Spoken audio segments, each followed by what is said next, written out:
Hi there, welcome back. Hollow Kingdom. We're on chapter 9. When we left ST in chapter 8, he is in the aquarium and he just heard a voice. Um, it was very frightening. Um, so that's where we left off. Here we go. Chapter 9. Chapter 9 ST, Seattle Aquarium, Seattle, Washington, USA. I said I'd tell you everything, so I have to be totally honest here and tell you that I shit myself. I was full of beans, literally, and I crapped myself right there on the weird ass tank. It was the first time since the eyeball incident that I was relieved Big Jim wasn't around. That would have been mortifying. But I had some more pressing things to worry about. I couldn't find the body that went with the eerie voice. I hopped nervously, trying not to jump in my own excrement. Who are you? I asked, and then followed up with more pressing, where are you? Dark water near the rock pool started to stir. The sea stars were screaming at this point, and an arm, long and rust red, lifted from its depths and into the air.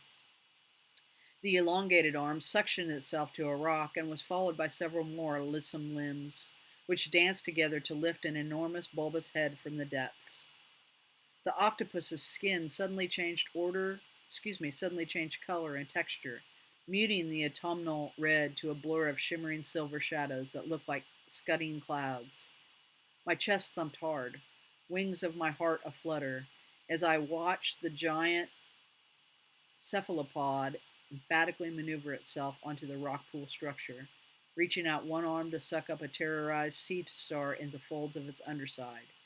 I caught a flash of massive paper white suckers at the thick base of his arms. The sea star gave a gallant cry. It is my time! Our freedom is finally here. Let us be gone from this terrible place. The repressed sea star legions cried out in delight. You are all next, stars of the sea. The view up here is.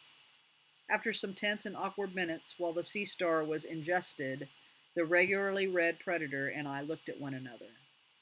Dark, shiny crow eye to horizontal pupil shaped like a black smile. So here you are. The rippling, puckered skin across its colossal melon was captivatingly bumpy, glistening. And as I watched it, the texture changed again. An effortless magic trip. Suddenly it was smooth and glossy. I think you're mistaken. You think I'm somebody else, I said to the leviathan in front of me. Giant Pacific octopuses live up to their name. This one was the size of Big Jim's meat freezer. I watched a suction arm stretch out a good 15 feet into the air. The black smile studied me. You've come for answers.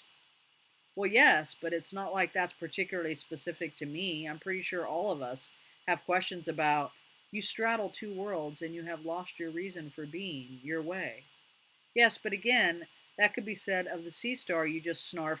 You are a crow who believes he is human, one who has befriended a taciturn bloodhound. You have lost your connections to the world of man, and you have come all the way from the Ravenna neighborhood, where you've been hiding in a small craftsman home, to ask me what happened to mankind. Right, I said. That seems more specific. The octopus thrust a limber arm into the pool and fished out a small rock, which he rubbed rhythmically against stone. The scraping sound was at once sharp, repellent, and oddly hypnotic. Questions flew from my heart. How do you know any of that? How can you possibly know anything living in this place? Living in this tube tank? I asked, tapping my leg on the top of the glass. You must know Aura. Are you Oneida? The octopus held time in its sucker-smothered arms, speaking in an orotund voice. I am Oneida, and I've known about you for a long, long time. Your world is small, Crow. Shit turd. Excuse you? My name is Shit Turd, ST for short. A frown furrowed the wrinkled skin above the hooded black smiles. It's time to expand what you know, Crow. I do know aura, but there is not just aura in the world. Your crow kind absorbs through aura. My kind, those beneath the breathing line, those of scale and shell, we listen to echo. The ocean's breath, the song of whales, the hum of a mollusk, the swish and sway of kelp. It is connected to aura as all things are connected. I listen closely to the messages of the water, air, and the other world, and beyond that, which we can see. Oneida slithered closer, still on the rock, a colossal, peristaltic mass of muscle. What sickness do the mofos have? I don't understand your question. The humankind. What has happened to humankind in Seattle? Oneida suddenly flashed a luminous pale gold, the ridges of his skin smoothing and rippling pink at the edges. Humankind has changed. They have denied the law of life by taking too much and are facing their consequences. The one who hollows as well must return. What can we do to help them?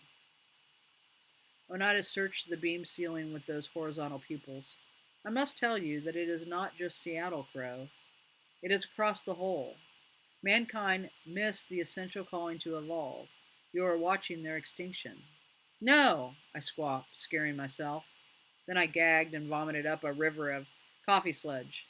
My gular fluttered in panic. How could this be? No, no, no, no, no. You are wrong, Octopus. No, I know you're wrong. I heard them fighting. I heard bombs in the distance. They are out there. What you heard were the fires and explosions, the final words of the things they made. Here and there, all over the whole, there have been and there will be last explosions and fires, destructive things that make destructive ends. The room swam. I stumbled, toppling down to the murky depths below, catching myself last minute with frantic flaps and returning to the top of the tank. And here's what I thought of hot dog eating competitions. One of Big Jim's favorite things in the whole wide world. Every 4th of July, before beer, fireworks, and Jägermeister, we'd tune in to ESPN to watch the Nathan's Hot Dog Eating Contest at Coney Island, emceed by the irrepressible George Shee. And I tell you, it was impressive. These magical mofos of all sizes and backgrounds, like 11-time champion Joey Chestnut, or Megatoad, or the leader of the Four Horsemen of the Esophagus, Sonia Thomas, would get announced by George in inventive ways. He'd introduce a contestant as the David Blaine of the Bowel, the Evil Knievel of the Alimentary Canal, the Houdini of Cuisini, Crazy Legs Conti. We watched him present the Salvador Dali of the deli, the David Bowie of the bagel, the Liberace of the lunch line. Some of these master eaters were a quarter the size of Big Jim, and we'd watch them lube up slimy Nathan's natural casing wieners and water, and then the buzzer went off and the crowd was in a frenzy. They'd slip those suckers down their gullets at lightning speed. These incredible athletes would put a pelican to shame. It was a thing of great fucking beauty. You are watching their extinction. There would be no more hot dog eating contests, or NASCAR, or picnics in the park, or Cheetos, or America's Funniest Home Videos, or revving truck engines, or books, or children laughing, or fetch with a stick, or iPhone updates, or shopping, or electrical jobs, or songs, or genius inventions, or drunken dancing, or fireball whiskey, or snow globes, or wedding vows, or ugly ties, or Christmas hugs, or families. Family. And there would be no more Big Jim. I felt the aquarium tighten, the water level rise. I was collapsing. The octopus erupted into electric blue spots, and I focused on those, not on the terrible, terrible thing I had heard. One thing I was certain, I wasn't going to tell Dennis about this. It would kill him, and I'd made it my mission to keep him alive. I'm sorry, I told Oneida. I don't usually have this little control over my bodily functions. I thought of Dennis and his dark depression. Where I come from, we call that what you're feeling the black tide. It will pass. Tides by their nature come and go. As the octopus spoke, I felt my blood flow slowing. He gingerly ran his suckers across the rock as if to taste it. I said, "What if there is something that can change them back?" "It is not known." Or what happens if they just stay in that state of sickness? Just wander around really gross but still alive? I bargained with the one searched for. The part that made them human has flown away, Crow. What is left is a broken shell, uninhabitable. A crab must always find a new home. Mankind will now destroy itself until there is nothing left. They exterminated the most real part of themselves first, and now their complete physical disappearance is prolonged and inevitable. I flashed on the fleshy, pulsing lump Dennis and I had seen. My God, it was a sick mofo, in its last stage on Earth, facing the last stand before extinction. It is balance. It is how life gets back what was taken. The humans are dying, Crow, which means a part of you must die too. Stop calling me Crow. Oneida erupted into a light show. Electric blues and neon flares swam across his skin, his arms rippling with emotion. A gorgeous and deeply disturbing dance. Something about this display slowed my pulse. You must reconcile with yourself, Crow. Your life depends on it. What the hell does that even mean? I scraped at the tank with my foot. I'm sorry. I don't mean to be rude. It's just a lot. You don't know how hard it's been since Big Jim got sick. Inside.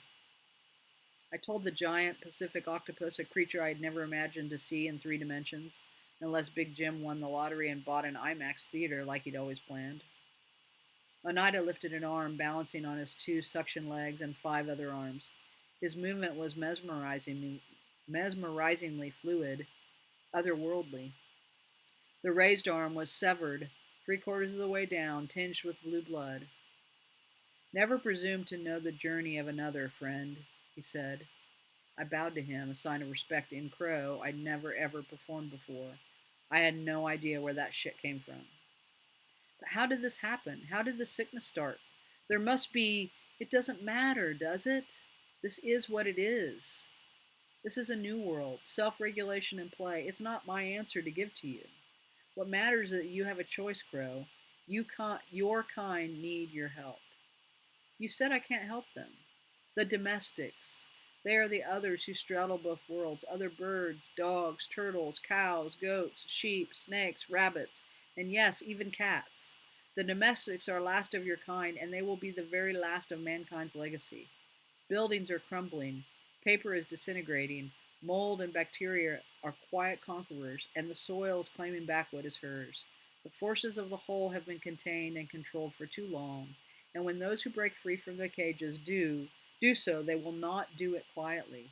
Humankind's stories in paint and ink and machine and structures that reach for the sun, they will all go. What is left is you. Millions of domestics have died, but there are still many, many more, stuck and abandoned and looking for a savior.